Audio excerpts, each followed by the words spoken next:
អរុនសុស្ដីបងប្អូនទាំងអស់គ្នាថ្ងៃនេះយើងនឹងកាត់ប្រស្នាយកលេខលាបជាបន្តទៀតទាក់ទងនឹង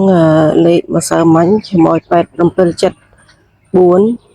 ចឹង87វាចេញមក10កន្លះហើយ74នោះវាចេញដូចជា2ដងបងប្អូនម៉ោង11ដល់ម៉ោង8គាត់ចេញ2ដង89នោះចឹងមុននឹងដល់ការ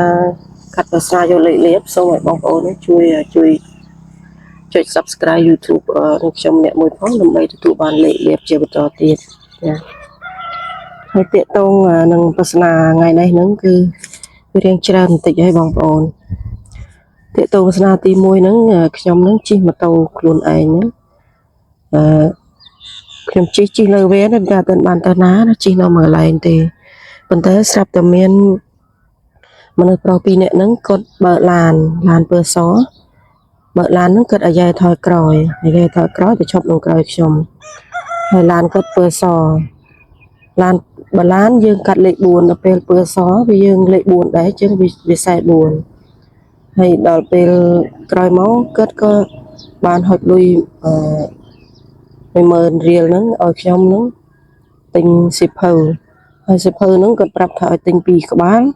ហើយតែមួយក្បាលនោះខ្ញុំចាំបានដូចជាគាត់ថាអយយកទំពើហ្នឹង200ថាអញ្ចឹង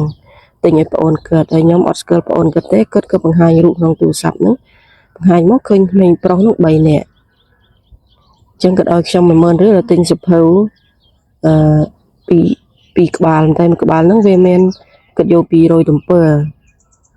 មួយទៀតខ្ញុំក៏ទៅឃើញមនុស្សស្រី2នាក់ហ្នឹងអាយុខ្ទង់63 64ទាំង2នាក់ហ្នឹងគាត់យកម៉ូតូពើក្រហមមួយគ្រឿងទៀតនេះយកទៅលក់តម្លៃ400ចារួចហើយខ្ញុំក៏ជិះម៉ូតូខ្ញុំហ្នឹងកាត់ផុកវាហុកអញ្ចឹងវាហុកគាត់ទៀតដល់ពេលម៉ូតូខ្ញុំផ្លាកលេខវា2361អញ្ចឹងអា3លេខហ្នឹងវា400ហើយអា3លេខមួយលេខទៀតនោះវា200ហើយលុយដែលគេឲ្យខ្ញុំ10000ហ្នឹងខ្ញុំឲ្យ10គាត់អញ្ចឹងលេខយើងវាមានឡានហ្នឹងវាបើឡានវា40គាត់44ហើយម៉ូតូ2គ្រឿងហ្នឹងសាក់ពើក្រហមវា50គាត់05ហើយម៉ូតូ2គ្រឿងខ្ញុំឲ្យ52ទៀតខ្ញុំអធិស្ឋានខ្ញុំឲ្យ02ហ្នឹងវាស្មើនឹង20គាត់ហ្នឹងវាចូលនឹងអាខ្ទង់200យើងនោះហើយលុយហ្នឹង10000ហ្នឹងខ្ញុំឲ្យ10គាត់អញ្ចឹងជិះម៉ូតូកាត់ផុកហ្នឹង6គាត់អញ្ចឹងលេខយើងថ្ងៃនេះវា40គាត់44 6គាត់61 23ហើយ63 64លេខរៀងច្រើនបន្តិចបើបងប្អូនអត់ចង់លេង